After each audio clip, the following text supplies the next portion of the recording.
So Sean, it's lovely to meet you at your own hangar here at Silver Creek. It's a lovely little airfield that you've discovered, and I believe that you live on this estate.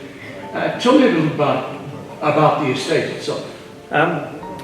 Okay, Silver Creek was started by Louis and Lorraine Jordan, I think 15 odd years ago.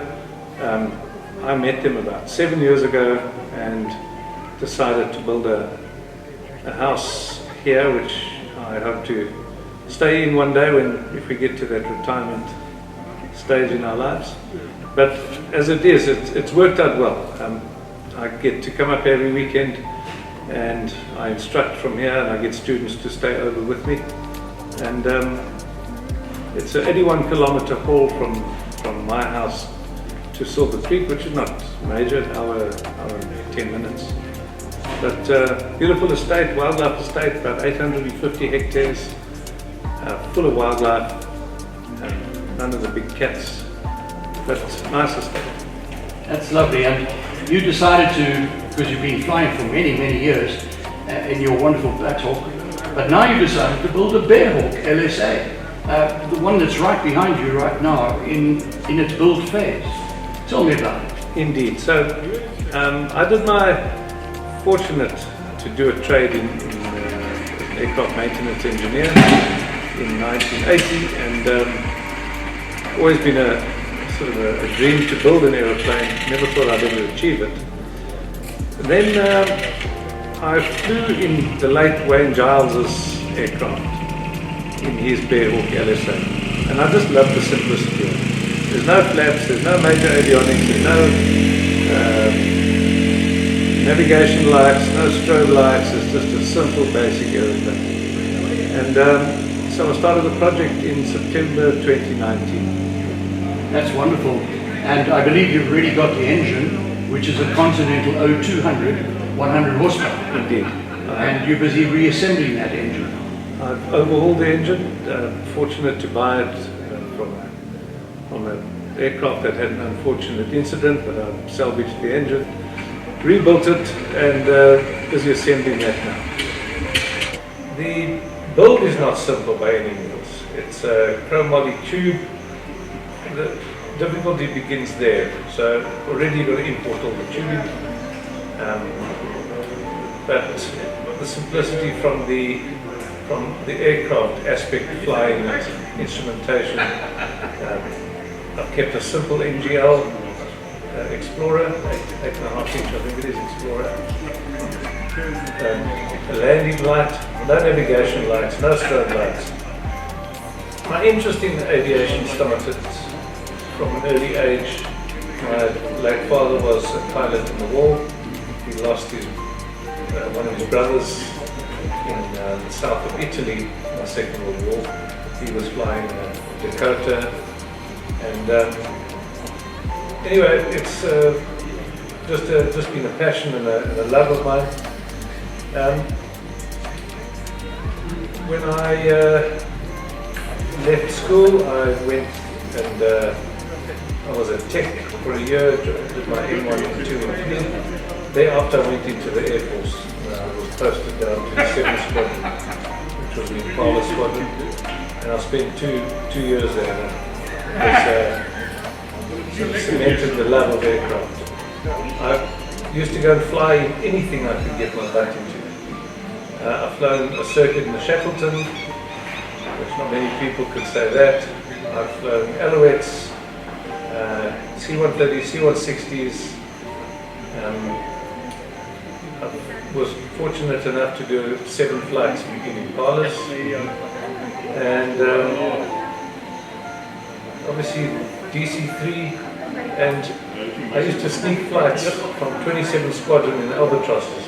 My sister lived in Port Elizabeth, and I used to do a reconnaissance flight with them in late afternoon, and have a wonderful home-cooked meal, and get back to camp at about 9 o'clock the next morning, and always been serious trouble. But thereafter, I pursued a trade in aviation. I got a job at Comair, worked at Rand Airport, and probably the best trade I could ever think of doing. Taught me to work clean, work neat, keep my workplace clean, and to do it right.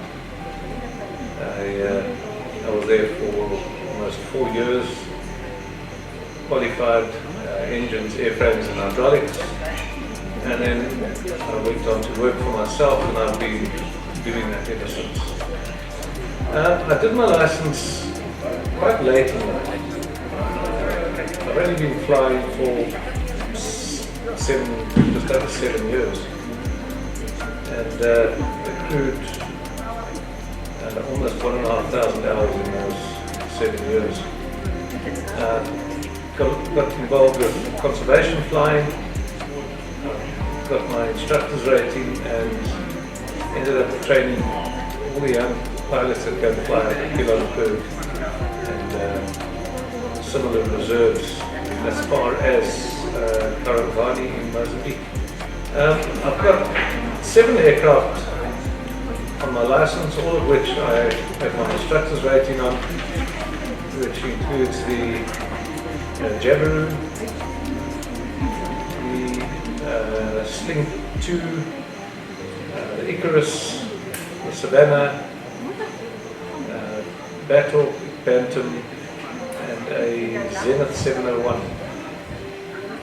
And of all those aircraft, what do you prefer the most? What is your favourite? Bearhawk is a wonderful aeroplane. Second best to that would probably be the Sling, although I'm not a bottom wing aircraft person. You can cook like a microwave oven in them, but the Zenith 701 and the Jabiru. So all of them really. Yeah. And so this Bearhawk is going to be something entirely new. Totally new. I've got about 15 tail dragger hours. I don't have an endorsement yet, but I know that I'll get there, and I'm looking forward to it. Right, so the simple panel that I spoke about, if we start on the top left side, I've got carb heat. The next knob will be my mixture. It's just been removed for now. On the switch side, I've got a guarded master switch. I've got radio and box. I've got landing light, an auxiliary switch, and the 2 guarded or shielded magneto switches. 8.5 inch MGL Explorer. I've put my fuses down the side, a starter button, a USB charger, and an air vent.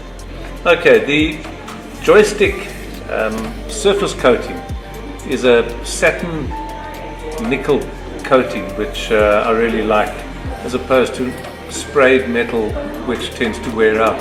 So I did the joystick front and rear, and the rudder pedals as well, as you can see. The master cylinder I machined. You could buy them, they look terrible, so I made my own, and they're on the front and rear pedals. And the last modification I made was I made a removable rear joystick, and I just think it makes it easier for people to climb into the back of the aircraft. And also, if a person is a non-aviator and they're going for a ride, why should they have this big flappy thing in between their legs? Just remove the joystick. Also, you can pack cooler boxes and bags on the back without there being any danger of there being any fouling. Right, the plan is to get up to the firewall in the next month, maybe 5 weeks.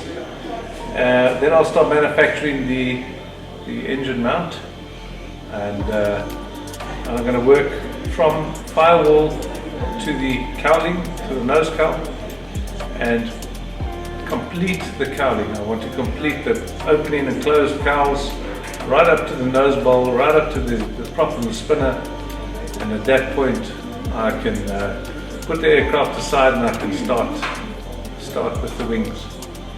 When I've completed the cowls that are opening and closing and the aircraft is standing on its feet, I can then move on to the wings and we'll manufacture the wings in the hangar. This is used to roll a little joggle into some of the sheet metal. Now, I could have bought this and imported it from the States. I thought, why do that? Make it in South Africa. It just rolls a little step into the sheet metal. It's fairly easy the way it works, and you can change the rollers and the dies. So this was purpose built for this aircraft. So Sean, the engine is not here on the site. It's actually, I believe, at your workshop at home. It's at my factory, which is in Stratton Park in Randburg. We rebuilt the entire engine there. It is, when I say rebuilt, we've honed the barrels, we've bought new rings, we've had the conrods resized, and we're now ready to assemble. We'll do a mock assembly first to make sure that we're not missing anything and that the crank turns, and then we'll do the final assembly. In the meantime, Pete Nostrucci has offered to lend me an empty engine or a mock-up engine so that I can complete the engine mounts. So I'll go ahead and spend time on completing my engine. Weekends is my time to work on it, so we still have another year or two ahead to complete this project.